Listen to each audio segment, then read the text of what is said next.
가정법 무엇인가? 그냥 말 그대로 가짜로 정해서 표현하는 법이죠, 뭐. 학교에서 100점 받는 이 가정법의 종류를 제가 한 11개로 쪼개보았습니다. 그 11개가 뭐냐 하면요. 다음과 같습니다. 첫 번째, 가정법 현재. 두 번째는 가정법 미래. 세 번째는 가정법 과거. 네 번째는 가정법 과거 완료.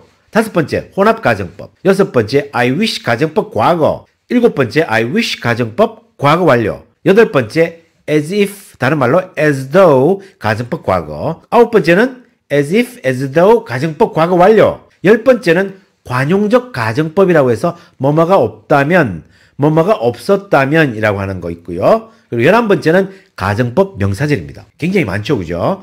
11개 정도로 쪼개봤는데 이 11개 가정법을 일단 1번하고 2번, 즉 가정법 현재랑 가정법 미래를 합쳐서 한 강의를 할 겁니다. 왜냐하면 1, 2번은요. 아직 일어나지 않은 일을 어떤 가능성에 따라 이러면 어떨까 하는 가정법입니다. 그리고 3번, 4번을 합쳐서 한 강의를 할 건데요. 이 3번, 4번은 이미 일어나 버린 일을 반대로 이러면 어떨까, 이랬으면 어땠을까 하는 가정법이지요.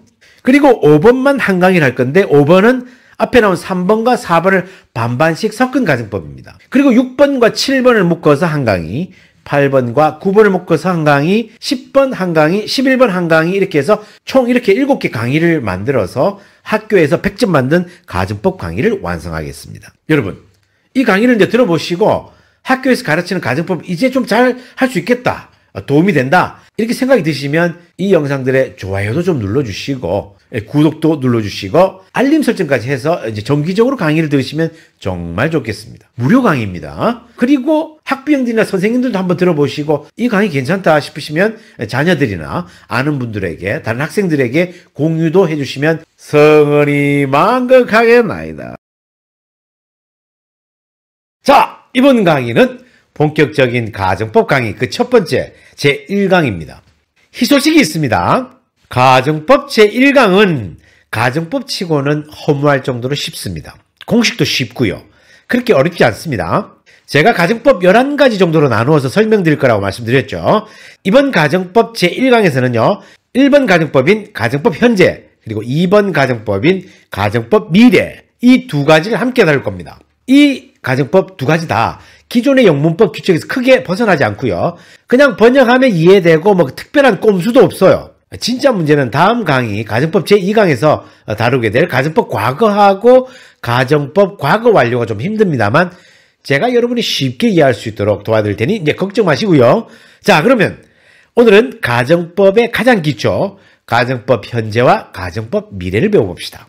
자, 잘 들으시기 바랍니다. 가정법 현재는 현재고요. 가정법 미래는 미래입니다. 자, 강의 끝났습니다. 이게 다입니다. 이게 답니다. 너무 허무한가요? 예, 허무하긴 하지만 이게 핵심이에요. 왜냐? 이 두 가정법에서는 현재로 쓴 부분은 현재로 번역하면 되고 미래로 쓴 부분은 미래로 번역을 하면 끝납니다. 쉬워요. 이 두 가정법, 즉 가정법 현재와 가정법 미래, 이 두 가정법은 결정적인 공통점이 딱 하나 있는데 바로 둘 다 아직 일어나지 않은 일을 이렇다면 어떨까 하고 가짜로 정해서 표현해 보는 겁니다. 그러면 1번 가정법 현재의 공식 알려드리겠습니다. 꼭 외우셔야 됩니다. if라는 단어가 나오고 주어 나오고 그 뒤에 동사의 현재형이나 혹은 동사의 원형이 오고 난 다음에 나머지 말 오고 콤마를 찍어줍니다. 그리고 주어가 나오는데 이 주어는 앞에 나왔던 if절에 있는 주어랑 같을 수도 있고 다를 수도 있습니다. 그리고 난 다음에 조동사의 현재형 will, shall, can, may 이런 네 가지 정도가 올 수 있습니다. 그리고 난 다음에 그 뒤에는 동사 원형이 오고 나머지 말이 오고 마침표를 찍으면 됩니다. 이 가정법 현재는 가능성이 50% 정도로 반반입니다. 이 가정법 현재의 공식에서 조심해야 될 한 가지가 있다면 뭐냐면 if라는 뜻이 두 가지가 있어요. 하나는 여기 나오는 if처럼 만약 뭐뭐라면 이라는 뜻을 가진 부사절 접속사가 있고요. 뭐뭐인지 아닌지라는 뜻을 가진 명사절 접속사 두 가지가 있습니다. 그래서 조심하셔야 됩니다. 가정법의 조건을 만족시키려면 제가 첫 번째 말씀드린 만약 뭐뭐라면 이라는 뜻으로 쓸 때만이 이제 가정법이 성립이 됩니다. 그리고 이 앞에 if가 이끄는 절을 노예처럼 종속되어서 자신 마음대로는 독립되어 뜻을 완성시키지 못한다고 해서 종속절이라고 부르고요. 뒷부분은 이제 원한다면 혼자 독립해서 주인처럼 스스로 뜻을 완성시킬 수 있는 능력을 지녔다고 해서 주절이라고 부릅니다. 예, 주인절이죠. 그리고 이 종속절과 주절의 순서를 앞뒤로 완전히 바꾸어서 쓰더라도 뜻이 크게 변하지 않고요. 순서가 바뀔 때는 쉼표, 즉 카마를 떼줍니다.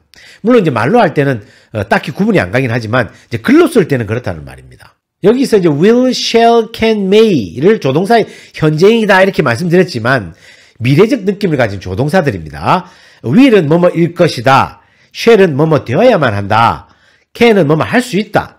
may는 뭐뭐일지도 몰라. 뭐 요 정도의 의미 차이를 가지고 있습니다. 자, 방금 제가 가르쳐드린 가정법 현재 공식 있잖아요. 잠시 영상을 멈추고 필기를 딱 해놓으시면 정말 좋겠습니다. 자, 그러면 예문을 가지고 공식에 한번 대입해 볼까요? 이런 예문 어떻습니까? If it is fine tomorrow, I will go swimming. 아니면 is를 be라고 하는 동사 원형으로 바꿔서 If it be fine tomorrow, I will go swimming. 요 두 문장을 앞뒤로 바꿔도 똑같습니다. I will go swimming. If it is fine tomorrow, I will go swimming. If it be fine tomorrow. 이 네 문장 다 의미가 크게 다르지 않습니다.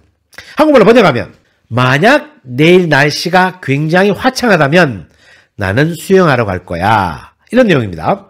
공식 보입니까?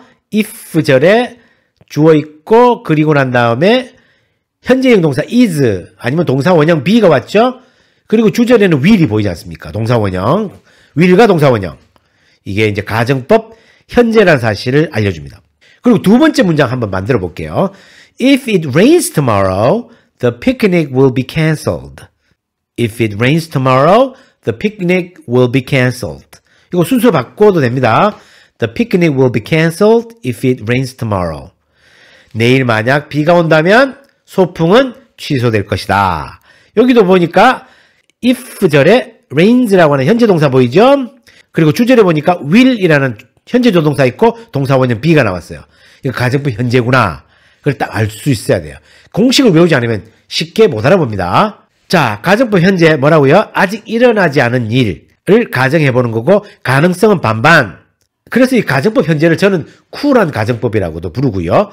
이러이러한 조건이 갖추어지면 이러이러한 일이 발생할 거야 라고 하는 나름 이성적인 판단을 근거로 하는 조건문이라고 말할 수 있습니다.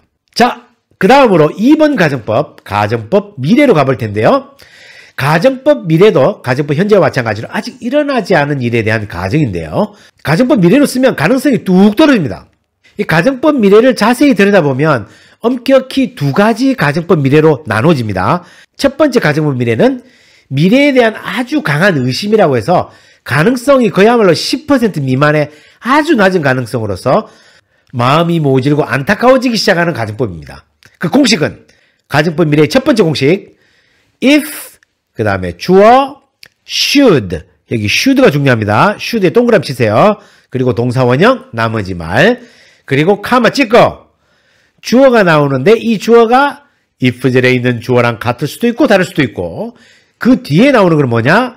조동사의 현재형이나 과거형 둘 다 와도 괜찮습니다. 그러니까 will, would 와도 괜찮고 shall, should 두 개 다 되고 can, could, may, might 두 개 다 된다는 겁니다.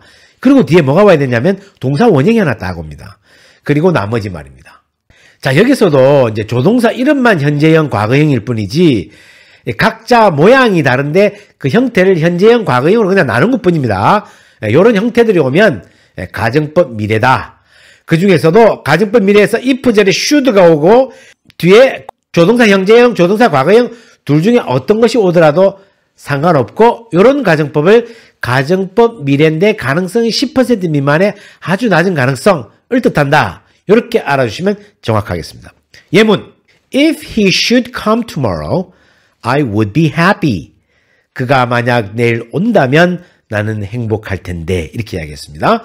이거는 이제 가능성이 굉장히 낮아요. 그러니까 그가 내일 올 가능성이 10%도 채 안 되는 거예요. 알겠어요? 100% 중에.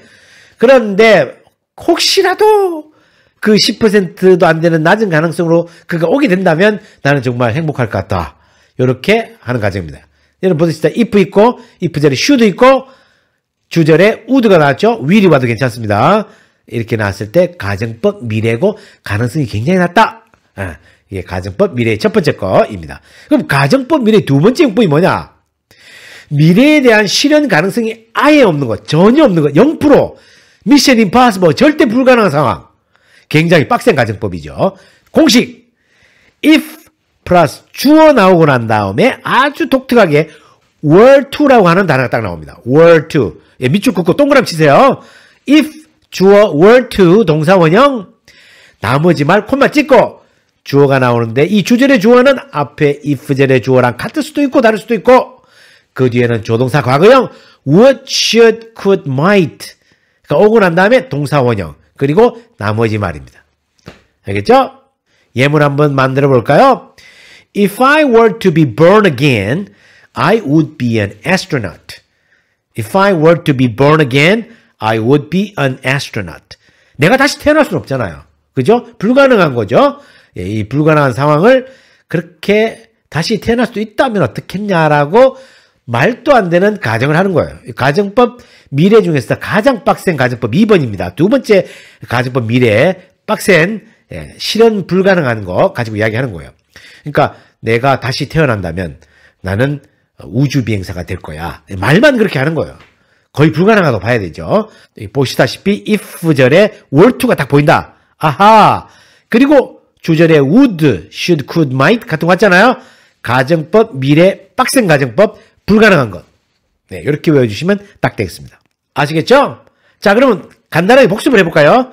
가정법 1번, 가정법 현재, 가정법 2번, 가정법 미래 이 둘 다 모두 다 일어나지 않은 일에 대한 가정이고 첫 번째 가정법 현재의 공식 if 플러스 주어 플러스 동사의 현재형이나 동사 원형 그리고 나머지 말 코마 주어 같을 수도 있고 다를 수도 있고 조동사의 현재형 will, shall, can, may가 오고 난 다음에 동사 원형이 온다. 나머지 말 마침표.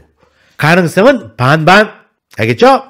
그리고 2번 가정법 미래 두 가지가 있다고 했죠. 첫 번째 거는 10% 미만의 낮은 가능성. 그거는 if 주어 should가 나옵니다. 동사 원형 나머지 말 코마 주어 같을 수도 있고 다를 수도 있고 조동사 현재형이나 과거의 모두다. 예를 들면 will, would나 shall, should나 can, could나 may, might 다 올 수 있고 뒤에 동사 원형 나오고 난 다음에 나머지 말. 알겠습니까? 이것은 가능성이 굉장히 낮은 거. 그리고 진짜 빡센 가정법 미래가 있다 그랬죠. 바로 if 주어 were to 중요합니다. 밑줄 긋고 동그라미 동사 원형 나머지 말 코마 그리고 주어 같을 수도 있고 다를 수도 있고 조동사 과거형 would, should, could, might 오고 동사 원형 나머지 말. 이 공식을 반드시 외우시기 바랍니다. 가정법 어떻게 하라고요? 먼저 공식을 외워야 돼요. 학교 가정법은 그렇다는 겁니다. 알겠습니까? 학교에서 100점 맞는 영문법 가정법 제2강입니다. 오늘 배우게 되실 가정법 과거와 가정법 과거 완료가 사실 가정법이 가장 난 코스입니다. 이 과정을 잘 이해하게 되면요. 가정법의 약 70% 이상을 넘었다고 볼 수 있습니다. 학교 영어에서는 그렇다는 겁니다. 왜 가정법 과거랑 가정법 과거 완료가 좀 어렵냐면요. 과거로 써놓고 현재로 번역을 하거나 그리고 과거 완료로 써놓고 과거로 번역을 해야 이게 내용이 맞아 들어가거든요. 그래서 정신 제대로 차리고 잘 봐야 됩니다. 우리가 지난 강의에서 배운 가정법 현재와 가정법 미래는요. 아직 일어나지 않은 사실을 가짜로 정해서 이제 표현하는 방법이라고 말씀드렸죠. 그 공식도 크게 헷갈리는 내용이 별로 없어요. 그런데 오늘 공부하게 될 가정법 과거와 가정법 과거 완료는 조금 집중해서 봐야 됩니다.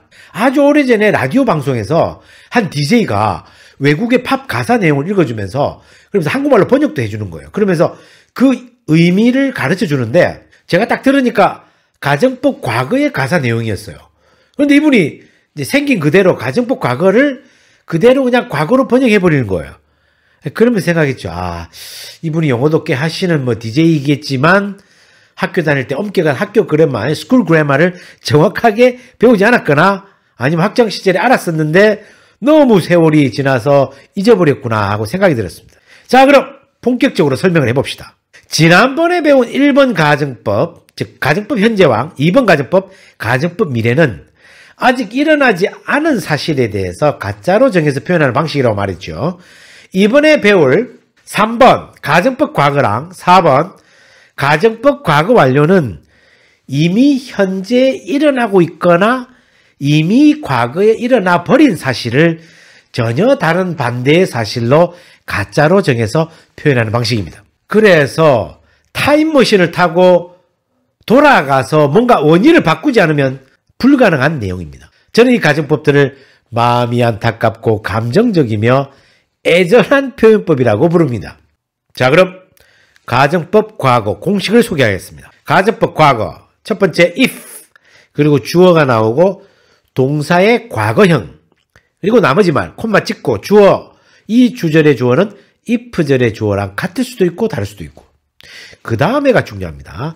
조동사의 과거형 would, should, could, might가 올 수 있고 그 뒤에는 동사 원형이 오고 나머지 말이 온다. 이 if절 즉 종속절과 뒤에 나오는 주절을 앞뒤로 바꿨어도 괜찮다. 여기서 핵심은 과거형으로 쓰고 현재로 번역한다는 것이 핵심입니다. 뭐라고요? 가정법 과거는 쓰기는 과거로 쓰고 번역은 현재로 한다는 겁니다. 여기서 문제가 발생합니다. 예문 한번 보여드릴까요? If I knew her address, I could send this document to her. If I knew her address, I could send this document to her. 이거 앞뒤로 바꾸면 됩니다. I could send this document to her if I knew her address. if 딱 나오고 if 절에 knew라는 과거형이 왔어요. 그리고 주절에 could라고 하는 과거 조동사가 오고 동사 원형 send가 왔단 말이죠. 가정법 과거입니다. 형태상 그렇다는 겁니다. 번역을 어떻게 해야 되냐면 만약 내가 그녀의 주소를 알았다면이라고 번역할 순간 망하는 거예요. 알겠습니까? 그렇게 번역하면 안 되고 만약 내가 그녀의 주소를 안다면이라고 번역해야 됩니다. 내가 이 서류를 그녀에게 보낼 수 있을 텐데 이렇게 번역해야 됩니다. 알겠습니까? 쿠드도 뭐 보낼 수 있었을 텐데 이렇게 하면 바로 망하는 겁니다. 절대 100점 못 받습니다. 굉장히 중요합니다. 이게 핵심입니다. 학생들이 이것 때문에 완전히 홀리는 거죠. 뭘 하는지 모르는 거죠. 그러니까 과거를 현재로 번역하라니까 굉장히 골치 아픈 거예요, 이거. 그래서 현실은 뭐냐? 현재 나는 그녀의 주소를 알지 못해서 이 서류를 그녀에게 못 보낸다. 이것이 현실이에요. 그래서 가정법 과거를 직접 설명하는 법, 직설법으로 바꾸면 현재 시제로 확 바뀌면서 이렇게 바꿀 수 있어요. as란 말 써가지고 as가 뜻이 여러 가지 있는데 이후에 as라고 해가지고 뭐뭐이므로 이렇게 해서 as I don't know her address, I cannot send this document to her. 알겠습니까? 한국어로 번역하면 내가 그녀의 주소를 알지 못하기 때문에 이 서류를 그녀에게 보낼 수가 없다. 지금 현재의 안타까운 상황을 다르게 가정해서 표현하는 방식입니다. 가정법 과거는 좀 안타깝게 내가 그녀의 주소를 지금 한다면 그녀에게 보낼 수 있을 텐데 이렇게 했는데 직설법 현재는 뺨을 탁 때리면서 정신 차려. 너 주소 모르잖아. 못 보내잖아. 이렇게 얘기하는 거죠. 직설법 현재를 가정법 과거로 바꾸는 그런 시험이나 서술형 문제도 꽤나 많이 나오니까 잘 연습해 두셔야 됩니다. 또 다른 예문 하나 들어볼게요. If I were good at English, I could pass the exam. 앞뒤로 바꿔도 됩니다. I could pass the exam if I were good at English. 여기 were 대신에 이제 was가 올 수도 있어요. 그런데 공통적으로 were를 쓰는데 웃기는 건 I가 왔는데 비동사 were를 쓴 거죠. 종전의 용법하고 좀 다르지 않습니까? 앞에 주어가 어떤 거든 상관없습니다. 가정법 과거에서 비동사가 와야 될 상황인 라면이란 말. were 라면을 끓여야 됩니다. 알겠습니까? 뭐라고요? 라면이라고 하고 싶으면 were 이렇게 해야 돼요. 그래서 주어가 I든 you든 we든 he, she, it, we, they 상관없어요. 무조건 비동사 라면이라고 하고 싶으면 were 이렇게 해야 된다고요. 이게 어려운 거예요. I나 he, she가 오면 was로 하고 싶잖아요. 그런데 현대 영어에서는 이 were가 주어에 맞춰서 I, he, she, it 같은 게 오면 was로 바뀌어서 많이 쓰고 있어요. 그래서 were를 써도 되고 was도 써도 된다라고 이야기했지만 좀 옛날에 격식을 차리던 엄격한 스쿨 그래머로는 was가 아니라 were로 써야 돼요. 왜? 가정법이란 것을 좀 나타내기 위해서 좀 색다른 시스템을 박아 놓은 거예요. 시스템을 만들어 놓은 거예요. 이걸 사람들이 귀찮아서 그냥 원래대로 was로 3인칭 주어가 나오면 뒤에도 was를 계속 쓰다 보니까 이제 굳어져서 두 개 다 맞다라고 이야기하기 시작한 거죠. 문법이 바뀌는 거예요. 그래서 여기서 조심해야 될 게 뭐냐? 영어 원어민이나 영어를 사용하는 교포들은 이 was 와도 아무 상관없다. 맞습니다만 우리나라 영문법에서 가끔씩 선생님들 중에 굉장히 고지식한 분들은 was로 쓰는 걸 싫어하고 그걸 틀렸다고 하는 분도 가끔씩 있을 수 있습니다. 조심하시기 바랍니다. 알겠죠? 학교에서 100점 맞는 영문법입니다. 이거는. 알겠죠? 그래서 이 문장 If I were good at English, I could pass the exam을 뺨을 탁 때리면서 정신 차려라. 이렇게 직설법 현재로 바꾸면 As I am not good at English, I cannot pass the exam. 원래 가정법 과거 번역은 만약 내가 영어를 잘한다면 그 시험에 통과할 수 있을 텐데 라고 안타까운 마음이면 직설법 현재는 나는 영어를 못해서 그 시험에 통과할 수 없다. 현실자가 현타온 거예요. 보시다시피 가정법 과거에서 이 과거를 그대로 과거로 번역하면 실패합니다. 망하는 거예요. 무슨 말인지 모르는 거예요. 알겠어요? 이걸 반드시 알아야 됩니다. 그러면 이 3번 가정법 과거의 공식이 그런 것처럼 가정법 과거 완료도 크게 다르지 않습니다. 공식을 가르쳐 드릴게요. if 주어 그 다음에 had pp가 와요. had pp. 여러분 pp가 뭐의 줄임말이에요? past participle. past participle 동사의 3단 변화죠. 몇 번째 거? 세 번째 거. 알겠죠? 그걸 여기다 집어넣는 거예요. 그러니까 had pp. 그냥 과거보다 더 옛날 quick 묵은 과거. had pp를 거기다 딱 집어넣는 거예요. 쓰기만 그렇게 쓰는 거예요. 근데 과거로 번역해야 돼요. 나중에. if 주어 플러스 had pp 과거 완료 넣고 나머지 말 콤마 찍고 주어가 오는데 if 젤의 주어랑 같을 수도 있고 다를 수도 있고 그리고 난 다음에 조동사의 과거형 would, should, could, might가 오고요. 그 다음에 had pp를 또 넣어야 되는데 had pp를 또 넣고 싶은데 앞에 would, should, could, might 같은 조동사가 오니 had는 원형인 have로 바뀌어요. 그러니까 would have pp, should have pp, could have pp, might have pp로 올 수 있고 그리고 나머지 말. 예문 하나 들어드리면 If I had been free yesterday, I would have helped them. 만약 내가 어제 여기 free는 자유롭다기보다는 시간이 있었더라면 이거죠. 어제 내가 시간이 있었더라면 그를 도와주었을 텐데 만약에 could로 바꾸면 내가 그를 도와줄 수 있었을 텐데 이렇게 되겠죠. 뭐 should로 바뀌면 내가 그를 도와줬어야 되는데 이렇게 될 수 있고 might로 바꾸면 뭐 내가 그를 도와주었을지도 몰라 이렇게 바뀌는 거죠. 그 쓰기는 가정법 과거 완료로 쓰고 번역은 과거로 하는 겁니다.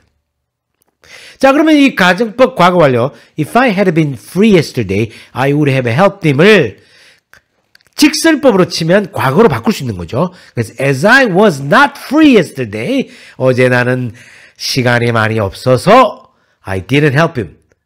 나는 그를 안 도와줬어. 이렇게 된 거예요. 기본적 룰은 가정법 과거랑 과거 완료가 같죠. 한 시제씩 땡겨서 번역한다는 거예요. 자, 그럼 마지막으로 우리 간단하게 복습을 해볼까요? 가정법 과거는 현재에 이미 일어나고 있는 이 사실을 반대로 상상해서 형태는 과거형 동사를 쓰고 번역은 현재형으로 그렇게 한다는 거. 그리고 가정법 과거 완료는 과거에 이미 일어나 버린 사실을 반대로 상상해서 형태는 쾌쾌 묵은 과거 완료형으로 쓰고 난 다음에 번역은 과거형으로 쓴다. 이게 핵심입니다. 그래서 가정법 3번과 4번, 즉 가정법 과거와 가정법 과거 완료는 그냥 형태상 이름입니다. 뭐라고요? 형태상 이름입니다. 다시 한번 강조합니다. 가정법 과거는 과거 동사를 쓴다 뿐이지 자기가 원하지 않는 이 현실, 눈앞에 벌어지는 이 현실을 반대의 사실로 상상해서 쓰는 거예요. 그리고 가정법 과거 완료는 과거 완료 동사로 쾌쾌 묵게 쓴다 뿐이지 자기가 원하지 않은 이미 일어나 버린 과거의 사실을 반대로 상상해서 쓰는 겁니다. 안타깝죠. 이게 바로 가정법 과거 완료입니다. 이 오늘 제2강 가정법 과거 완료 두 개를 제대로 이해하면 다음에 이어질 가정법 제3강 혼합 가정법은 쉽게 풀려요. 두 개를 반씩 섞는 거거든요. 네. 이걸 이해 못하면 다음 강의는 잘 이해가 안 돼요. 학교에서 100점 받는 영문법 가정법 제3강입니다. 이렇게 날씨가 스산한 날에는 왠지 따끈따끈한 짬뽕 한 그릇이 생각나는군요. 아니, 가정법 강의에 갑작스러운 웬 짬뽕이냐고요? 예, 관련이 있지요. 가정법 내에도 짬뽕이 있습니다. 두 가지 다른 시간대의 이야기가 섞여서 나오는 가정법, 바로 가정법 혼합시제입니다. 오늘 강의를 정확하게 쉽게 이해하시기 위해서는요, 먼저 학교에서 100점 받는 영문법 가정법 제2강 가정법 과거와 과거 완료 시제에 대한 강의를 반드시 먼저 듣고 오실 것을 강력하게 추천드립니다. 자, 그럼 가정법 혼합 시제를 쉽게 이해하기 위해서요, 공식을 가르쳐 드리기 전에 먼저 한국말로 기본 핵심적인 내용을 정리하고 시작하겠습니다. 가정법 혼합 시제는 두 개의 시제가 짬뽕된 시제라고 말씀드렸죠. 그 내용이 어떻게 되냐면 한국말로 번역을 했을 때 순서상 과거로 시작해서 현재로 끝난다. 이게 핵심입니다. 이 개념은 가정법 혼합 시제를 이해하는 결정적인 핵심입니다. 다시 한번 말씀드립니다. 가정법 혼합 시제는 뭐냐? 한국말로 번역했을 때 과거로 시작해서 현재로 끝난다. 여기서 이제 조심해야 될 것은 내용이 그렇다는 이야기입니다. 다른 말로 하자면 내용상 시제가 과거로 시작해서 현재로 끝난다. 그렇다면 이제 여러분 제2강에서 배운 것을 응용하자면 형태상, 즉 겉으로 드러나는 시제라는 것이 따로 있겠죠. 그러니까 내용상 과거로 시작해서 현재로 끝난다는 것은 표면적으로 드러나는 형태상 시제는 어떻게 써야 된다는 이야기죠? 우리 배웠지 않습니까? 예, 한 단계 더 과거로 간다는 것이죠.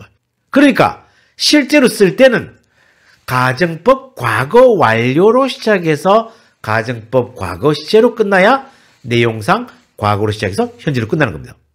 이 개념이 이제 이해가 된다면 가정법에 대한 개념은 이제 거의 완성 단계에 접어든 겁니다. 그 어려웠던 가정법이 쉽게 보이기 시작하는 겁니다. 자, 그러면 혼합가정법의 공식을 가르쳐 드리도록 하겠습니다. 첫 번째, if 나오고요. 주어, 그리고 had pp. 여러분 pp 뭐라고 그랬어요? past participle. 과거 분사하지 않습니까? 동사 3단 변화의 제일 마지막 거. 그리고 나머지 말, 지렁이, 카마, 쉼표 찍고. 그 다음에 주어가 나오는데 이 주절의 주어가 if절, 즉 종속절에 나오는 주어랑 같을 수도 있고 다를 수도 있고, 그리고 조동사 과거형 would, could, should, might 같은 것들이 오고, 그 다음에 동사 원형이 옵니다. 그리고 나머지 말, 마침표, period. 자, 이 공식을 한번 잘 보시기 바랍니다. 앞쪽에 if, 주어, had, pp. 가정법 과거 완료죠. 형태상. 뒤에는 조동사 과거형 would, should, could, might 오고 동사 원형이 왔어요. 뒤에는 가정법 과거. 앞에는 가정법 과거 완료, 뒤에는 가정법 과거. 이거 무슨 이름입니까? 형태상 내용상 이름입니까? 예, 형태상 이름입니다. 앞에 뭐라고요? 형태상 이름이 가정법 과거 완료. 뒤에는 형태상 이름이 가정법 과거. 그 말은 내용상으로 이야기하면 실제로 번역할 때 앞에는 과거, 뒤에는 현재. 그리고 이 두 부분, 앞에 이제 if절과 뒤에 주절을 앞뒤로 바꿔 써도 됩니다. 영어에서는. 물리적으로 앞뒤로 바꿔 쓸 수 있긴 하지만 한국말로는 어차피 if가 있는 종속절이 먼저 번역이 돼요. 왜냐? 그것이 먼저 전제가 돼야 되니까. 미리 앞서서 이미 이야기가 돼야 돼요. 그리고 그 먼저 전제가 있고 그 전제에 따라서 그 결과가 어떻게 될 수도 있다 하는 가정이니까요. 한국말로 번역하면 결국 순서대로 그렇게 돼요. 앞에가 내용상 과거, 뒤에가 내용상 현재. 자, 우리 예문 하나 가져와서 공부해 볼까요? 그러면 Rock on. 이런 예문 어떻습니까? If I had taken her advice, I would have a small fortune now. 자, 여러분 if 보이죠? 그리고 주어 I가 나오고 난 다음에 had pp가 왔어요. 이 부분은 가정법 과거 완료입니다. 형태상. 그리고 뒤에 보십시오. I would have a small fortune now. would 과거 조동사 나오고 난 다음에 동사 원형 have가 왔어요. have pp가 아니고. 그러니까 앞에는 형태상 가정법 과거 완료, 뒤에는 형태상 가정법 과거, 내용상 앞에 과거, 뒤에 내용상 현재. 한국말로 번역하면 만약 내가 그녀의 조언을 받아들였더라면 과거에 난 지금쯤 now 작은 재산이라도 가지고 있을 텐데, 여기서 fortune이란 말은 원래 행운이라는 뜻이 있고요. 그리고 어떤 물질적 재산을 영어로 fortune이라고 합니다. 여기서는 이제 재산이라고 번역하면 훨씬 좋을 것 같아요. 만약 내가 그녀의 조언을 받아들였더라면 과거에 난 지금쯤 작은 재산이라도 가지고 있을 텐데. 자, 이걸 이제 직접 설명하는 법 뭐랍니까? 이제 직설법이라고 하죠. 직설법으로 바꾸면 직설법은 고민할 필요가 없죠. 과거로 쓰고 과거로 번역하면 되니까. as라고 하는 이후의 접속사를 앞에 딱 내놓고 as I didn't take her advice, I don't have any fortune now. 내가 그녀의 조언을 받아들이지 않았기 때문에 지금 난 뭐 재산이라고 할 만한 것이 아무것도 별로 없는 상태다. 이런 내용입니다. 그죠? 과거와 현재의 내용이 이어지는 거죠. 과거에 이랬는데 이렇게 됐다. 자, 앞에 나오는 가정법 혼합 시제는 좀 뭔가 안타깝죠. 근데 직설법은 굉장히 매정하죠. 예, 그런 겁니다. 조언을 받아들이지 않기 때문에 지금 재산 없다. 무슨 조언인지는 모르겠습니다. 그때 무슨 주식을 사라고 해가지고 지금 한 5배 대박 뛰었을지도 모르니까 뭐 그런 내용인 것 같아요. 그 다음에 두 번째 예문 이런 거 하나 만들어 보았습니다. If I had studied a bit more last night, I would be nervous this much. 앞에 if 보이죠? if 주어 had pp 왔어요. 그리고 뒤에 주절에 보십시오. wouldn't be 동사 원형이 왔죠. 이거 전형적인 가정법 과거 완료와 가정법 과거의 혼합이죠. 짬뽕입니다. 예. 내용상으로 앞에 과거 뒤에 내용 현재 이렇게 되는 거죠. 한국어로 번역하면 어젯밤에 내가 조금만 더 공부했더라면 내가 지금 this much 이렇게나 많이 긴장되진 않을 텐데 이렇게 했습니다. 이걸 좀 현실적으로 좀 매정하게 직설법으로 바꿔버리면 as I didn't study a bit more last night, I am nervous now. 이렇게 바꿀 수 있겠습니다. 내가 어제 조금 더 공부 안 했기 때문에 지금 굉장히 긴장된다. 알겠죠? nervous. 네, 긴장된다는 뜻이죠. 여러분 긴장된다는 표현 중에 뭐 I have a lot of butterflies in my stomach. 뱃속에 나비가 많이 돌아다닌다. 이런 표현도 하나 알아두시면 재밌겠습니다. 자, 그럼 마지막으로 복습 한번 해볼까요? 혼합 가정법 뭐라고요? 짬뽕이다. 예, 짬뽕. 따끈한 짬뽕이다. 섞였어요. 우리 한국말로 번역을 했을 때 내용상 과거로 시작해서 현재로 끝난다. 그 말은 뭐 직설법 과거에 시작해서 직설법 현재로 끝난다는 말과 같습니다. 그 말은 형태상으로는 어떻다? 과거 완료로 시작해서 과거로 끝난다라는 뜻이죠. 근데 영어로는 물리적으로 if가 있는 과거 완료가 뒤로 갈 수도 있어요. 하지만 한국말로는 똑같다. 왜? 한국말로는 if절을 먼저 번역하니까.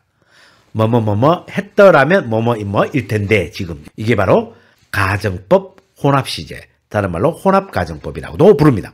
여러분 학교에서 100점 받는 영문법 가정법 이 제3강은요. 2강과 함께 연결해서 한 반복적으로 한 두세 번 보시면 충분히 이해가 가시라고 생각합니다. I wish 난 바란다. I hope 난 바란다. 둘 다 같은 뜻인 것 같은데 여러분 이 표현들을 잘못 쓰시면요 큰일 납니다. 여러분 안녕하십니까. 갓쓴쌤입니다. 학교에서 100점 받는 가정법 제4강 I wish 가정법 배워보도록 하겠습니다. 이 수업을 사전 지식 없이 갑자기 들으면요 듣는 중에 갑자기 이렇게 현타가 올 수 있기 때문에 가정법 2강하고 3강을 반드시 한번 듣고 오실 것을 강력히 추천드리는 바입니다. 미리 말씀드립니다. 이 강의는 영어를 유창하게 하도록 도와주는 수업이라기보다는 중고등학교 영어 문법 시험에서 100점을 받도록 도와주면서 다른 고급 영문법을 더 잘 이해하도록 기본을 다져주는 그런 강의입니다. 영어를 기초부터 시작해서 좀 말도 잘하고 잘 표현하고 싶다. 이런 분들은 제가 격주로 올려드리는 생초짜 영어 수업을 꾸준히 따라가실 것을 권해드립니다. 그리고 이 강의는 제발 처음부터 끝까지 들으지 않은 게 앞부분의 핵심을 가르쳐드리고 난 다음에 뒷부분에 아주 중요한 예외사항들이 나오기 때문에 대충 듣고 난 다음에 그냥 I wish, I hope, 이제 대충 알겠다 이렇게 했다가는 망합니다. I wish, 난 바란다. I hope, 난 바란다. 둘 다 같은 뜻인 것 같은데요. 여러분 이 표현들 잘못 쓰시면 큰일 납니다.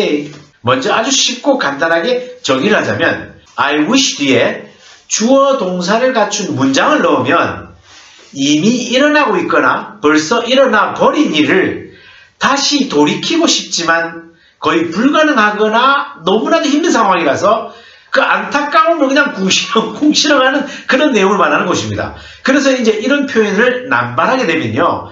뭔가 모르게 애처롭고 안타깝고 안 돼 보이기 때문에 잘 생각하고 적절한 순간에 잘 써야 됩니다.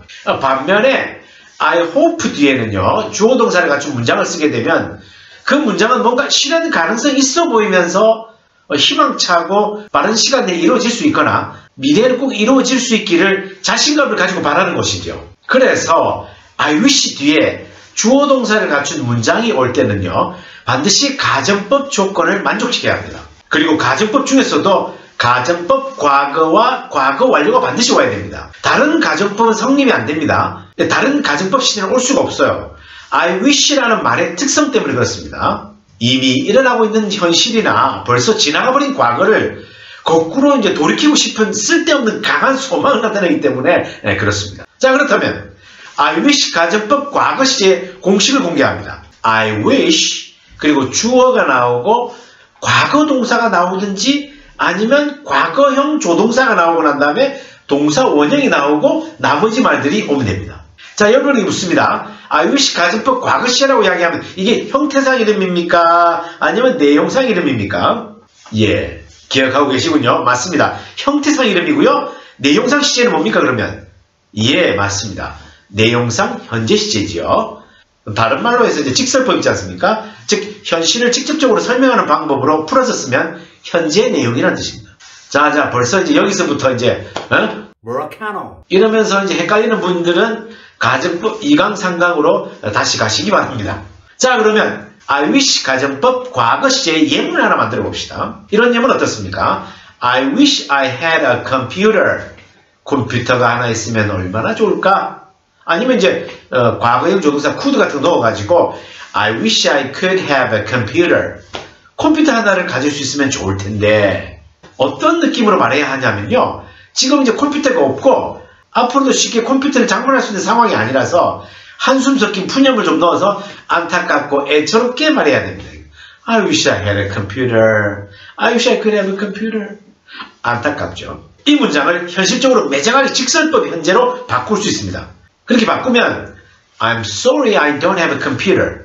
컴퓨터가 없어서 유감이다. 안타깝다. 이렇게 바꿀 수 있습니다. 여기서 이제 sorry 같은 경우는 여러분 뜻이 두 가지잖아요. 하나는 이제 뭘 잘못해서 미안하다는 뜻으로서 이야기할 수 있고, 그리고 상황이 안타깝다, 안 됐다는 뜻으로 쓰일 수 있습니다. 그래서 여러분 이제 sorry 같은 단어, 자기가 안 좋은 상황을 설명했을 때 누가 와가지고 이제 sorry 하면 미안한 뜻이 아니고 아이고 안 됐구나 이런 뜻입니다. 저도 이제 미국에 있을 때 보면 감기 걸렸을 때 I have a cold 이렇게 하면 룸메이트들이 와가지고 I'm sorry 이렇게 이야기하죠.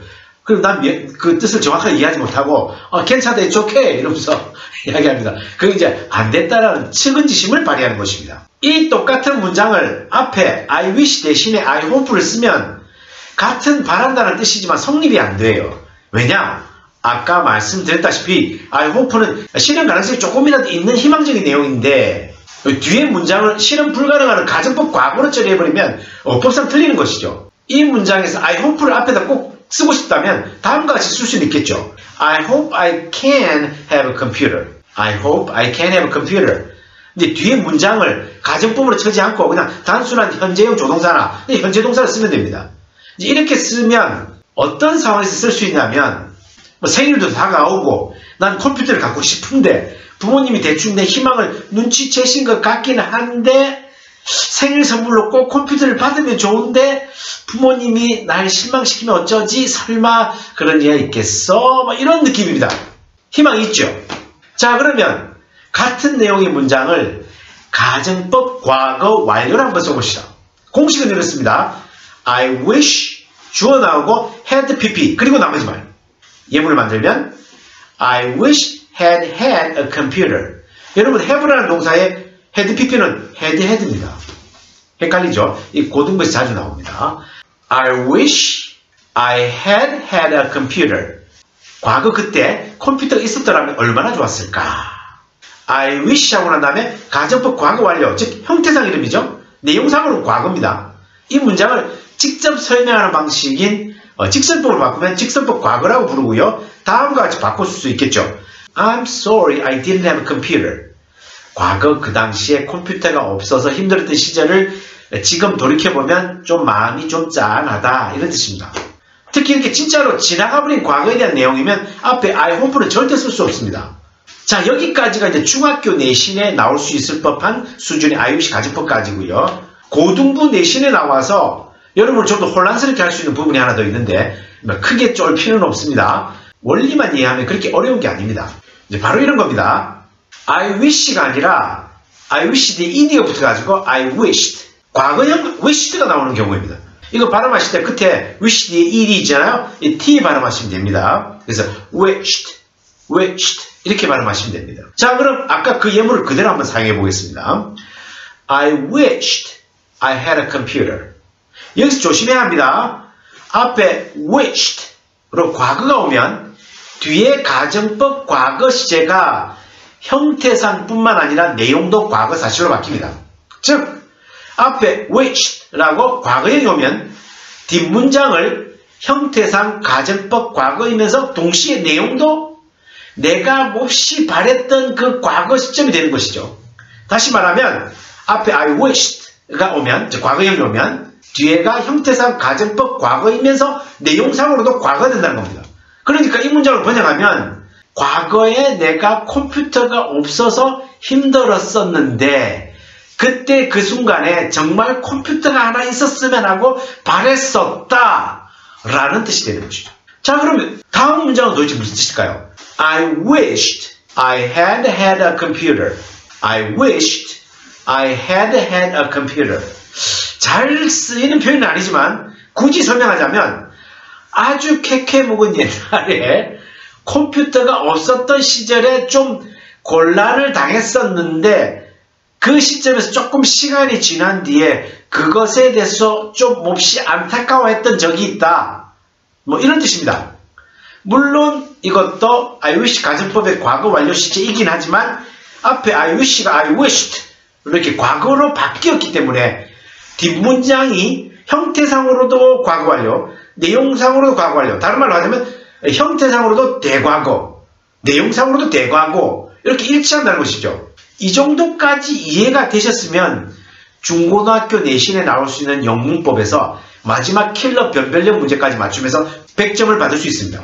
자, 그렇다면 마지막으로 I wish의 예외적인 쓰임새를 한번 공부해 보도록 하겠습니다. 이때까지 I wish 뒤에 이제 주어 동사를 갖춘 문장에 대해서 이야기했는데 I wish 뒤에 주어 동사를 갖춘 문장이 안 오고요. 간접 목적어 하나, 직접 목적어 하나가 딱 와서 사형식 문장이 만들어지면 이루기 힘든 간절한 소망이라기보다는 그냥 형식적이고 관용적으로 그냥 예의상 빌어주는 그런 표현이 됩니다. 예를 들면 이런 문장 있죠. I wish you a Merry Christmas. I wish you a Merry Christmas. 즐거운 성탄절 보내시길 바랍니다. 이 문장에서 I wish가 그냥 관용적이고 예의상 빌어주는 거라 했으니까 I hope로 바꿀 수 없을까? 예, 바꿀 수는 있습니다만 형식을 I hope로는 이렇게 사형식으로 쓰면 안 되고요. 굳이 쓰자면 문장을 넣어서 I hope you have a Merry Christmas. I hope you have a Merry Christmas. 그냥 뒤에 문장을 하나 쓰면 됩니다. 그냥 현재형으로 쓰면 됩니다. 대신에 뒤에 동사를 가정법처럼 과거동사 같은 거 쓰면 안 됩니다. 그냥 이제 have 이렇게 쓰면 됩니다. 이런 문장도 유명하죠. Wish me luck. Wish me luck. 나에게 행운을 빌어줘. 앞에 이제 you라는 주어가 생략된 명령문이고요. me라고 하는 간접 목적어와 luck이라고 하는 직접 목적어가 갖춰진 사형식 문장이죠. 예, 그래서 wish me luck 하면 나에게 행운을 빌어주세요. 이런 뜻입니다. 자, 그리고 마지막으로 wish가 나오는 말 중에 이런 말이 있습니다. wish to 동사. 즉 wish 뒤에 to 부정사가 오면 어떤 뜻이냐면 그냥 몹시 뭐뭐 하고 싶어 한다라는 뜻으로서 이럴 때 wish to 동사를 would love to 정도로 바꾸어서 번역하면 뜻이 딱 맞습니다. 예를 들면 이런 문장 있죠. I wish to eat a hamburger now. 이 말을 바꿔서 I would love to eat a hamburger now. would를 갖다 탁 줄여가지고 past bd I'd love to eat a hamburger now. 나 지금 햄버거를 몹시 먹고 싶다. 이렇게 쓸 수 있습니다. 이게 wish to 동사는 그냥 엄청 to 동사 하고 싶다 이런 뜻입니다. 여기서 또 아셔야 될 것은 햄버거 있잖아요. 햄버거. 예, 빵이 들어가긴 하지만 가산명사입니다. 아시죠 여러분? 그래서 a hamburger, 뭐 two hamburgers라고 숫자 표시를 분명히 하셔야 됩니다. 요 비슷한 계열로는 뭐 샌드위치도 마찬가지입니다. A sandwich, two sandwiches. 요거는 가산명사입니다. 그러나 이제 빵이라고 하는 넓은 개념의 장르로 올라가면 bread 같은 경우는 셀 수 없는 불가산명사로서 이 불가산명사를 셀 수 있는 도움을 주는 조수사라고 해서 카운터가 앞에 하나 와야 돼요. 예를 들면 빵의 형태를 가리켜서 a loaf of bread, a chunk of bread, a slice of bread, a piece of bread 이렇게 조수자 같은 거 도움을 받아야 됩니다. 그리고 여기 would가 빠지면 안 됩니다. 이 would를 빼버리면 I love to eat hamburgers라는 느낌으로써 난 평상시에 햄버거 먹는 걸 너무너무 좋아한다는 뜻으로 바뀌기 때문에 여러분 조심하셔야 됩니다. 진짜 뭐 지금 먹고 싶다. I would love to eat hamburgers now. 그런 지금 당장 뭐 몹시 하고 싶다는 뜻이 아니에요. 그러면 이제 일반적인 자기의 성향입니다. 햄버거를 원래 엄청 좋아한다는 뜻으로 바뀝니다. I hope보다는 I wish가 좀 까다롭다 그죠? 그리고 예외도 한 두세 가지가 있습니다. 이런 거 잘 염두에 두시고 회화할 때도 그렇게 써먹으시면 좋겠습니다만 좀 훈련이 필요하긴 합니다. as if, as though 둘 다 의미가 똑같은 겁니다. 그런데 말입니다. 정말 똑같은 걸까요? 여러분 안녕하십니까? 같은 쌤입니다. 학교에서 100점 받는 가정법 제5강 as if, as though 가정법입니다. 실제로 이 표현을 실생활에서 쓰는 원어민들을 잘 살펴보면요. 원래 문법에 딱 맞춰 쓰는 것 같지 않습니다. 그리고 크게 문제 삼지도 않아요. 그냥 일상 회화에서는 특히 그렇습니다. 하지만 대학에서 이제 글을 써서 내야 할 때는 문제가 좀 됩니다. 감점 요인이 되죠. 그리고 이제 엄격하게 점수를 내서 변별력을 만들어야 되는 한국 내의 이 공교육 영어 시험 내에서는 굉장히 엄격합니다. 그래서 오늘 갓슨쌤 스타일로 깔끔하게 정리해 드리도록 하겠습니다. as if 뒤에는 주어 동사를 갖춘 문장이 오죠. 그리고 as though 뒤에도 주어 동사를 갖춘 문장이 옵니다. 그리고 이 두 표현을 모두 마치 뭐뭐인 것처럼 이라는 뜻으로 의미가 똑같습니다. 그런데 말입니다. 이 두 표현들 사이에 정말 의미의 차이가 없는가? 예, 없습니다. 우리나라 중고등학교 영문법 내에서는 같은 것으로 그냥 봅니다. 아예 문법책에 나와 있어요. 같은 거라고. 하지만 솔직히 말해서 그 차이가 분명히 있습니다. 제가 이제 지난번 영상 even if, even though의 차이에 대해서 언급했던 영상에서처럼 as if는 if라는 말 때문에 미래나 가정의 의미가 강해서 만일에라도 꼭 발생할 것 같은 상황에서 마치 뭐뭐처럼이라는 뜻이고요. as though는 이 though라는 말 때문에 사실이 아님에도 불구하고 마치 뭐뭐인 것처럼이라는 뜻입니다. 그런데 이걸 이제 똑같은 걸로 가르치고 있을 뿐만 아니라 원어민들도 이걸 너무나도 섞어 쓰는 사람이 압도적으로 많다 보니까 원래의 근원적인 쓰임새는 큰 의미가 없어요. 그래서 이 강의에서도 이걸 분리하지 않고 같은 것으로 보고 설명을 드리겠습니다. as if, as though라는 말은요. 사실 필연적으로 이 말 앞, 뒤로 문장이 양쪽으로 들어갑니다. 그래서 앞문장은 주인되는 주절이 되고요. 뒷문장은 as if, as though의 노예처럼 종속되는 종속절이 됩니다. 예를 들면 다음과 같이 쓸 수 있습니다. 예문을 들어보자면 He acts as if he is an American. He acts as if he is an American. 한국말로 번역하면 그는 마치 미국인인 것처럼 행동한다라는 뜻이죠. 이 문장은 가정법이 아닙니다. 뭐라고요? 예. 제가 설명을 드리겠습니다. 이 문장은 가짜로 그렇게 정해보자 하는 가정법이 아니고요. 실제로 그 사람이 미국인인지 아닌지 정확히 알지 못하고 그냥 현재 보이는 모습으로 그냥 판단해서 있는 그대로 직접 설명하는 직설법입니다. 그러니까 그 사람이 미국인인지 아닌지 잘 모르겠는데 겉으로 보니 미국인인 것처럼 행동을 하는구나 뭐 이런 뜻입니다. 그러면 이 똑같은 문장에서 뒤에 이제 동사 하나만 딱 바꿔보겠습니다. 예를 들면 이런 거죠. He acts as if he were an American. He acts as if he were an American. 한국말로 번역하면 이 문장도 그는 마치 미국인인 것처럼 행동한다라는 뜻인데요. 이 문장은 가정법입니다. Why? 예, 이 문장은 실제로 그 사람이 미국인이 아니라는 것을 이미 알고 있는데 미국인인 것처럼 행동하는 것에 대해 약간 어이가 없어하는 그런 표현이죠. 겉으로 쓰기만 과거 동사를 써놓고 현재와 반대되는 내용으로 번역하는 겁니다. 이건 우리가 공부한 가정법 과거와 같지요. 사실을 직접 설명하는 법인 직설법으로 쓰자면 In fact, he is not an American. 사실은 그 사람 미국인이 아니다라는 뜻입니다. 자, 그럼 이 문장에서 한 번 더 발전시켜 보겠습니다. He acts as if he had been an American. He acts as if he had been an American. 이렇게 쓰면 그는 마치 미국인이었던 것처럼 행동한다. 여기서 이제 had been을 써가지고 가정법 과거 완료를 겉으로는 써놓고 한 시제 땡겨서 과거 사실과 반대되는 내용으로 번역하는 것이죠. 이건 우리가 공부한 가정법 과거 완료와 같습니다. 네, 사실을 직접 설명하는 법인 직설법으로 바꿔 쓰자면 In fact, he was not an American.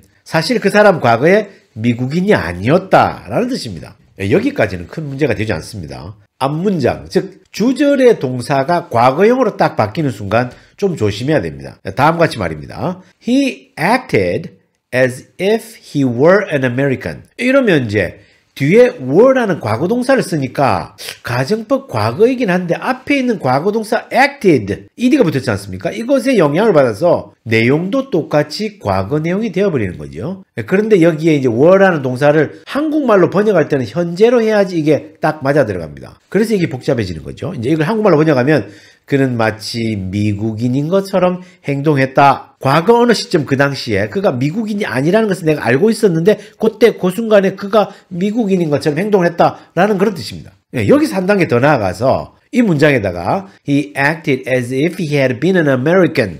He acted as if he had been an American. 이라고 쓰면 가정법 과거 완료가 되어서 그는 이전에 미국인인 것처럼 행동했다. 즉 훨씬 이전에 그가 미국인이 아니었다는 것을 알고 있었는데 좀 지나고 뒤에 과거의 어느 한 시점에 와서 그 훨씬 이전에 자신이 미국인이었다라고 하는 것처럼 그렇게 행동했다라는 뜻입니다. 자, 이제 그러면 여기서 또 다른 문제가 하나 발생하는데요. 앞문장 주절의 동사가 과거로 딱 바뀌면 뒷문장의 내용이 주절의 시제와 같아지면서 과거나 대과거의 사실과 반대되는 내용을 표현하는 것인데 그러면 이제 정확하게 그 사람 미국인이었는지 아니었는지 잘 모르는 상황에서 겉으로 보이는 사실만 가지고 판단하는 내용은 따로 표현할 방법이 없어지는 거죠. 과거랑 대과거가. 구조상 그렇게 돼버립니다. 이러면 이제 이걸 어떻게 해야 되나? 그건 어떻게 하냐면 그건 이제 대화가 이루어지는 상황이나 흐름에 따라 판단할 수밖에 없는 겁니다. 이제 이 강의를 잘 이해하시려면 앞에 가정법들과 병행해서 반복해서 들으시면 많이 도움이 되실 겁니다. 학교에서 100점 받는 가정법 제6강 뭐뭐가 없다면 뭐뭐가 없었다면 가정법입니다. 영어로 이제 가장 쉽게 뭐뭐가 없다면, 뭐뭐가 없었다면이라는 표현을 만들어내려면 without이라고 하는 단어 하나만 있으면 바로 해결이 됩니다. 그런데 조심해야 되는 건요. without만 오면 바로 가정법 느낌이 나는 것이 아니고 without이 이끄는 말 덩어리 다음에 이어지는 문장에 어떤 특별한 조건을 만족시켜야 합니다. 안 그러면 without은 이제 그냥 뭐뭐 없이, 뭐뭐가 없어서, 뭐뭐 없기 때문에 라는 뭐 이런 뜻으로 그냥 사실만 전달하는 느낌이 됩니다. 바로 그 조건은 가정법 과거나 가정법 과거 완료의 조건을 그대로 따르면 됩니다. 그게 뭔지 모르는 분들은요. 학교에서 100점 받는 가정법 제2강을 꼭 보고 오실 것을 추천드립니다. 자, 그러면 예문 한번 가볼까요? 이런 문장 어떻습니까? Without you, I couldn't do it. 발음하실 때 without you라고 땡겨서 성문음을 해도 되고요. without you 이렇게 해도 되고 연음시켜서 without you라고도 합니다. Without you, I couldn't do it. 한국말로 번역하면 네가 없다면 난 이걸 할 수 없을 거야. 뒤에 있는 문장에 could라는 과거조동사 보이나요? 그리고 뒤에 동사원형 하나, 바로 가정법 과거의 조건을 갖췄죠. 이 가정법의 용법을 모르는 학생들은 이렇게 이야기할 수도 있겠습니다. 선생님, 그냥 without you, I can't do it. 조동사 can을 쓰면 안 됩니까? 같은 뜻 아닌가요? 라고 할 수도 있습니다. 말은 되죠. 너 없이 이거 못한다. 그런데 가정법의 느낌이 안 산다는 겁니다. 그냥 영혼 없이 예의상 하는 말 같아요. 몸이 건조한 조건의 의미죠. 여기다 과거 동사를 딱 쓰고 번역을 현재로 하면서 아이고 네가 없으면 이걸 어떻게 하겠노? 생각만 해도 끔찍하다. 네가 없는 상황은 생각하기도 싫다. 뭐 그런 느낌 팍팍 전달해야 되지 않겠습니까? 이제 진정하였어. 쌓고 있어. 예. 진정하죠. 예. 가정법의 용법을 잘 살렸어야 된다 하는 그런 취지입니다. 자, 그러면 이 문장을 이렇게 쓰면 어떻습니까? Without you, I couldn't have done it. Without you, I couldn't have done it. 네가 없었다면 난 그것을 해내지 못했을 거야. 이 뒤에 있는 문장에 과거동사 could하고 뒤에 바로 have pp 보이시지요? 바로 가정법 과거 완료 조건이 완성이 됐죠. 쓰기는 이렇게 쓰고 번역은 과거라는 거 아시지요? 그때 말이야 네가 없었더라면 난 그걸 못 해냈을 거야. 이제 직설법으로 설명하면 그때 네가 있었으니까 그때 할 수 있었어 이런 내용이잖아. 그 느낌을 팍 살리는 거예요. 자, 그런데 여러분 이 without을 대신할 수 있는 두 단어로 된 구전치사가 있습니다. 바로 그것은 but for입니다. 이 문장에 그대로 대입하면 됩니다. But for you, I couldn't do it. 너 없으면 그걸 못할 텐데. But for you, I couldn't have done it. 너 없었으면 그걸 못했을 텐데. 이 말입니다. 앞에서는 시제를 가르칠 수 없지만 뒤에 couldn't do it 봤을 때 가정법 과거 내용 현재. 뒤에 couldn't have done it 가정법 과거 완료 내용 과거. 요걸 이제 볼 줄 알아야 됩니다. 앞문장은 가정법 과거 시제 내용상 현재 사실과 반대. 뒷문장은 가정법 과거 완료 시제 내용상 과거 시제와 반대. 알겠죠? 하하. 그런데 말입니다. 이 but for를 대신할 수 있는 아주 긴 어구가 있습니다. 그것은 바로 if it were not for. 뭐뭐가 없다면. 그리고 if it had not been for. 뭐뭐가 없었다면이라고 하는 표현입니다. without과 but for 자리에 이 긴 어구를 그대로 바꿔놓으면 됩니다. 다음과 같이 말입니다. If it were not for you, I couldn't do it. 너 없으면 그걸 못할 텐데. If it had not been for you, I couldn't have done it. 너 없었으면 그걸 못했을 텐데. 앞문장은 가정법 과거 시제요. 내용상 현재 사실과 반대. 뒷문장은 가정법 과거 완료 시제로서 내용상 과거 사실과 반대. 똑같습니다. 알겠죠? 그냥 바꿔 넣으시면 됩니다. 앞뒤 순서를 바꿔서 똑같습니다. 그래서 뒤에 있는 주제를 앞으로 가져와도 괜찮습니다. 이렇게요. I couldn't do it if it were not for you. 너 없으면 그걸 못할 텐데. I couldn't have done it if it had not been for you. 너 없었으면 그걸 못했을 텐데. 똑같습니다. 그런데 이제 이렇게 바꿨을 때는 if가 뒤로 가지 않습니까? 글로 쓸 때는 if 앞에 컴마, 쉼표는 빼주는 게 원칙입니다. 뒤로 갔을 때는요. 여기에 이제 컴마를 쓰는 원어민들도 아주 많습니다. 북미식 대학 글쓰기 원칙으로는 특별한 경우를 제외하고는 이걸 쓰지 않습니다. 어떤 원어민들을 쓰던데요 라고 저한테 뭐라 하지 마시고요. 원칙이 그렇다는 겁니다. 예. 아, 참. 그리고 끝난 게 아니에요. 고등부에서는 이런 것도 나옵니다. 앞에 이야기했던 if it were not for you, I couldn't do it 하고 if it had not been for you, I couldn't have done it. 이 두 문장에서 앞에 if를 떼버리는 경우도 있습니다. 그리고 난 다음에 이 if를 떼었다는 표시를 주기 위해서 다음과 같이 주어 동사 자리 바꿈 아시죠? 자리를 바꾸는 도치가 일어납니다. 이렇게 씁니다. if 떼고요. were it not for you, I couldn't do it. 그리고 과거 완료는 had it not if 떼고요. it하고 had를 바꿔서 had it not been for you, I couldn't have done it. 뜻은 똑같습니다. 이걸 또 앞뒤로 바꿨으면 이렇게 되겠죠. I couldn't do it if 빼고요. were it not for you, I couldn't have done it had it not been for you. 긴 지문에 이런 문장 하나 있으면 난리 나죠. 예. 어떤 게 주요 핵심 동사인지 뭐 주어인지 목적어인지 정신없죠. 예? 뭐라카노? 정신 하나도 없어집니다. 이런 문장들이 고등부 2, 3학년 내신의 킬러 문제로 나옵니다. 조심하셔야 됩니다. 이 강의를 몇 번 반복해서 들으시면서 개념을 확실히 자기 것으로 만드시기 바랍니다. 명사절 가정법이라. 여러분 이런 거 들어보신 적 있습니까? 이거 학교에서 100점 못 받게 만드는 영어 선생님들의 필살기입니다. 꼭 알아두시기 바랍니다. 여러분 안녕하십니까? 갓선쌤입니다. 오늘은 학교에서 100점 받는 용법 강의 중에서 가정법 그 마지막 시간입니다. 총 11개의 가정법 용법을 7개의 영상으로 만들었는데요. 오늘은 그 7번째 영상이자 마지막 11번째 용법 명사절 가정법 시간입니다. 엄격히 좀 분류를 하자면요. 제가 가르쳐드렸던 1번부터 5번까지의 가정법 용법은 그냥 가정법이라고 부르고요. 6번부터 오늘 설명드릴 11번째 가정법은 한자어로 뭐라고 부르냐면 유사가정법 혹은 의사가정법이라고 부릅니다. 이 한자말을 뭐 쉽게 풀어서 말하자면 뭐 비스무리한 가정법이다 뭐 이런 뜻입니다. 명사절 가정법이라. 여러분 중에서는 뭐 이런 것도 가정법이라고 부릅니까? 이렇게 하실 분들이 분명히 계실 줄 압니다. 하지만 이것은 분명히 나름 가정법이 맞고요. 특별한 규칙도 있어서 학교 영어 선생님들도 고등학교 내신에 내기를 좋아하는 문법사항이기도 합니다. 이 명사절 가정법도요. 형태가 두 가지로 분류가 됩니다. 영문법 책에는 다음과 같이 나옵니다. 그 첫 번째가 뭐냐면 제안, 주장, 명령, 요구, 권고 등의 의미를 가진 동사 뒤에 나오는 that 절에 should라고 하는 조동사가 나오고 동사 원형이 나오고 나머지가 오면 여기 조동사가 생략도 가능하면서 뭔가 느낌이 가정법의 의미를 띈다. 그래서 that 이하 내용이 이루어졌으면 너무 좋겠다. 이렇게 가정하는 내용입니다. 좀 더 구체적인 공식으로 적용하자면 주어 나오고요.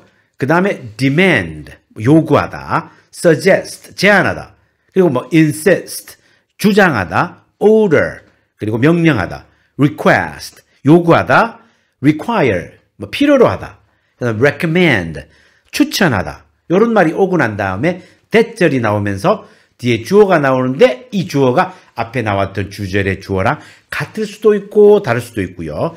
그리고 조동사 should가 딱 나오는 거예요. should. 그리고 동사 원형이 나와요. 그리고 나머지 말이 나옵니다. 이렇게 문장을 구성하고 뭔가 that 이하 내용이 반드시 이렇게 좀 되었으면 좋겠다라고 주어의 강한 의지가 표출되는 그러한 가정법입니다. 예문을 들자면 이렇습니다. 첫 번째 용법은 He suggested that I should see a doctor right away. He suggested that I should see a doctor right away. 한국말로 번역하면 그는 내가 당장 병원에 가봐야 된다고 제안을 했어요. See a doctor 하면 뭐 의사 선생님 한 분을 본다라는 글자 그대로 의미가 아니라 병원에 가서 치료를 받는다는 뜻입니다. 수거적으로 쓰이는 것이죠. 그래서 여러분 이제 병원 간다 할 때 go to a hospital or go to the hospital 이렇게 하면 이제 병원에 실려가는 느낌입니다. 예, 좀 심각한 상황인 듯 보입니다. 물론 이제 입원하다라는 뜻은 admitted to a hospital 혹은 뭐 비동사를 써서 수동태로 be hospitalized 이렇게 씁니다. 여러분 그래서 대학병원에 가더라도 간단한 외래 진료를 받을 때는 그냥 see a doctor라고 쓰는 겁니다. 알겠죠? 자, 이 문장에서 여러분이 정말 조심해야 될 핵심 포인트가 있습니다. 정말 조심해야 합니다. 바로 이 should라고 하는 조동사의 생략이 바로 그것입니다. 방금 예문에서 주절의 주어랑 that 이하의 종속절의 주어를 맞바꿔 보겠습니다. I하고 he를 완전히 자리를 바꿔볼게요. 앞뒤로. 그래도 말이 됩니다. 이런 거죠. I suggested that he should see a doctor right away.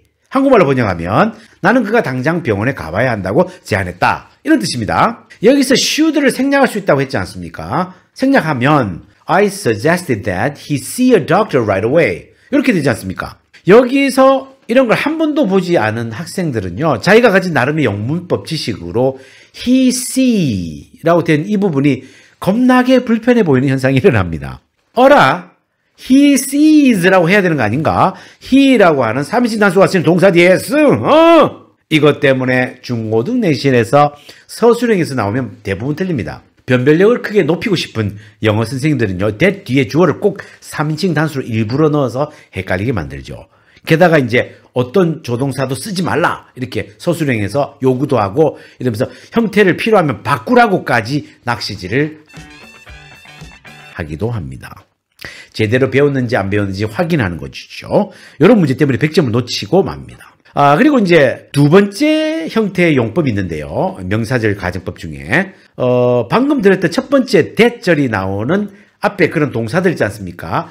그 동사들 뒤에 쓰이는 대절은 일종의 목적어처럼 쓰이는 거잖아요. 그죠? 이거 명사절입니다. 그래서 자, 그러면 두 번째 명사절 용법은 뭐냐 하면 앞쪽 주절에 뭔가 중요성을 나타내는 형용사들이 나옵니다. 그런 형용사들이 나오고 난 다음에 대절 뒤에 앞에 나왔던 첫 번째 용법과 마찬가지로 should라는 조동사가 나오고요. 동사 원형이 나오고 그리고 이 조동사 should는 생략이 가능하다는 겁니다. 그렇게 딱 만들어 놓고 나면 이때 가주어 진주어 문장처럼 딱 보입니다.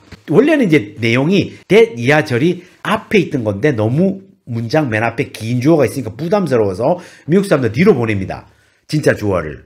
그리고 뻥 뚫린 자리 앞에다가 it이라고 하는 가짜 주어를 내놓고 번역하지 않아요. 요거에 번역 잘못하면 우리나라 사람 많이 엉터리로 번역하죠. 우리나라 말이 없는 특별한 형식입니다. 자, 좀 더 구체적으로 이 두 번째 용법을 공식화해서 말씀드리자면 it 하고 난 다음에 비동사 이렇게 나오고요. 그죠? 뭐 it is 주로 많이 나옵니다. it is 하고 난 다음에 important 중요한, essential 뭐 핵심적인, 그 다음에 natural 자연스러운, necessary 필수적인 이런 형용사 오고 난 다음에 대절이 나오고요. 그 다음에 주어가 나오고 난 다음에 should 라는 조동사 나오고 동사 원형 그리고 나머지 말. 이 문장이 뭔가 어떤 뜻이냐면 that 이하가 굉장히 중요하다 이렇게 말은 그렇게 하면서 팩트를 이야기한다기보다는 should라는 조동사 때문에 뭔가 이렇게 돼야 된다.